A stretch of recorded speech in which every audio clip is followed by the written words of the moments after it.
guys, Jesse here with Chaos Tones, and today I'd like to show you a session that I just recently did. This is called Metal Force. I think it's appropriately named, and I'll tell you why, because in over 10 years of writing music to brief, I've never once seen power metal come to me. That's right, power metal. Now, I've done almost every genre you can imagine except for power metal, so this was a lot of fun. I just got to run around the room, pick whatever guitar I want to play, pick whatever bass I want to play, program drums, and it's almost exactly what I built Deviant Drums to do. It's perfect for this kind of thing. And then, because it's power metal, I figured, well, maybe I'll stack the samples with Deviant ONE, and what I'd like to show you is the session, but specifically the routing and some of the plugins that I used.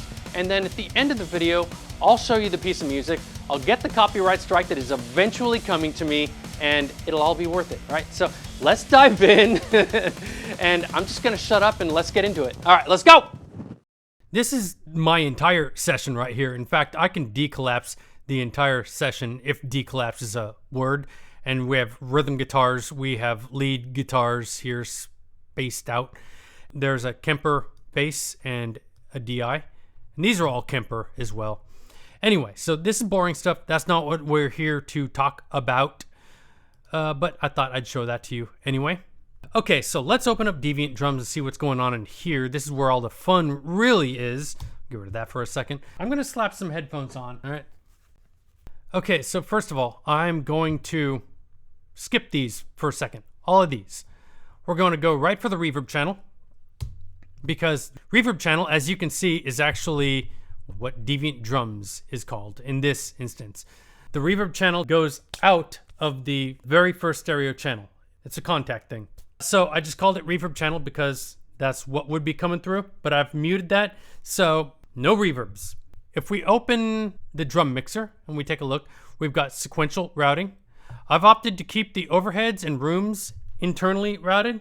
If I hide this and bring up the mixer, that there are not a whole lot of plugins used per drum.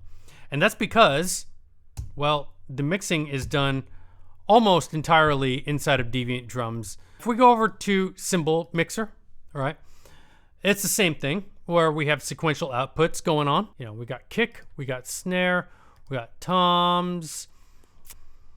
So this is part one of I made things more difficult than I needed to. Hi-hats through Chinas are all going to bus 3. Okay, and that means that all of these are all going to, hope you're with me still, Deviant cymbals subgroups. So if I solo this and play,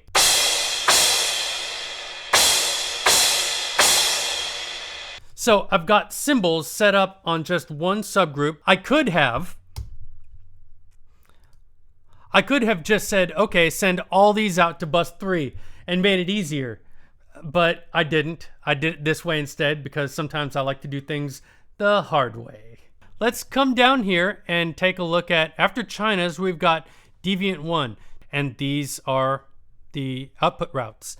So let me open that up for you and show you that. That's this guy right here. All right. We can see the same kind of output routing structure. It's sequential, so starts with stereo 2 down to stereo 8.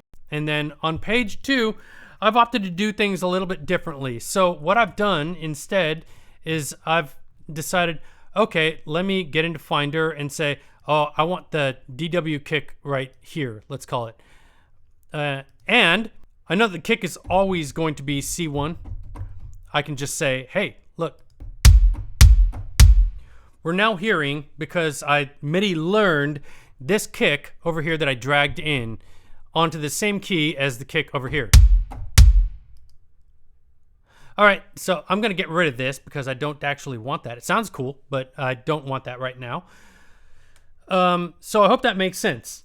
I just drag it in and MIDI learn it down here to the same key, and then obviously it triggers on the same key.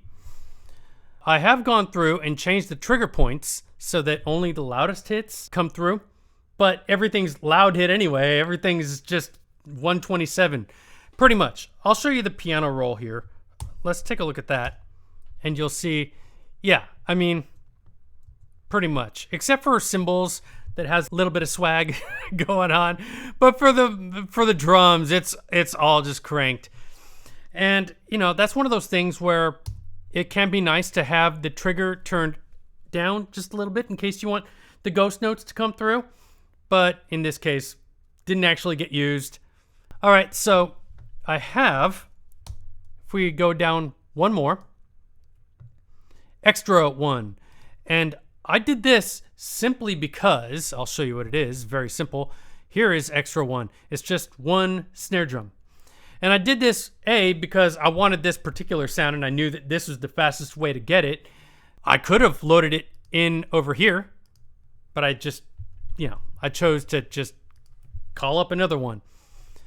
And the main reason I've done that is so that I can multiband compress some of the other instruments. Let's go to a part where I have snare over here. Bring those back up, and you can see if I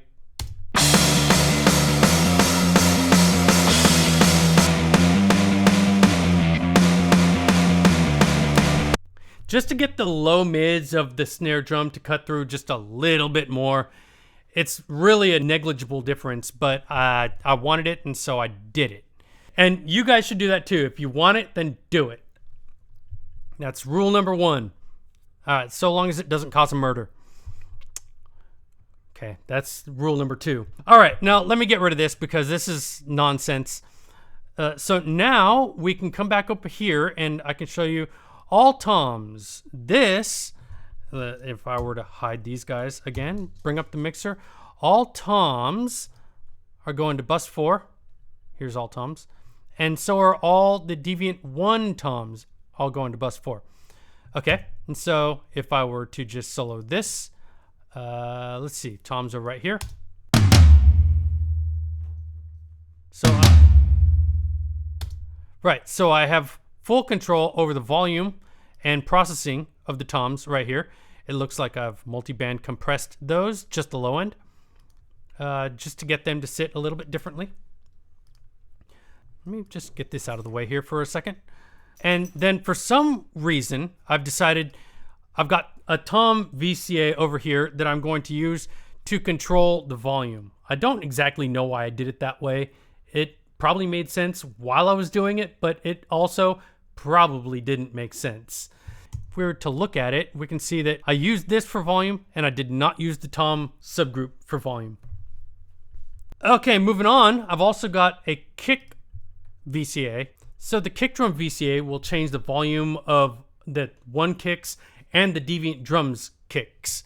Let me show you what I mean. If I were to just, I don't know, can I just solo that? Okay.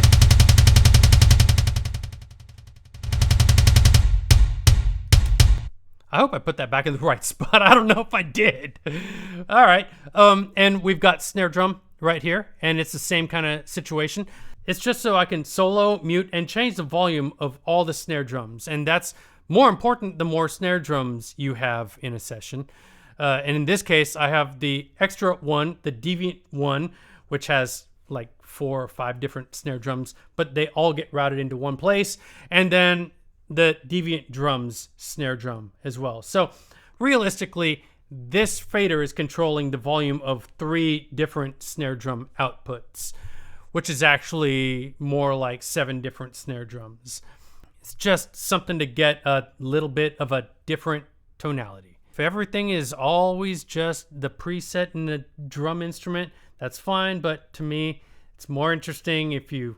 It's more interesting to me if I search for a tone and make it its own thing for each individual session. That's what I like. It's not for everyone, but it's what I like. All right, I think one last thing I can show you is if I open this up, I'll show you that the bulk of the processing comes over here when we're just cutting out a little at the low end, the tape machine. Oh, there's a Pro MB and another limiter. I'm gonna show you the drums without all this stuff on because honestly, I like it without all this stuff on more. But in the mix, it's a different story.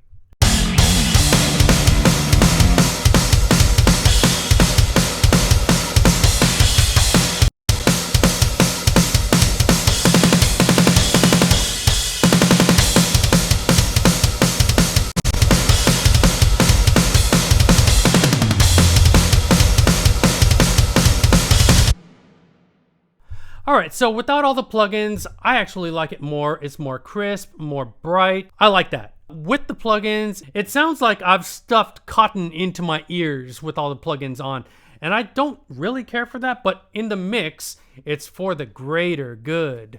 Okay, so always everything for the greater good.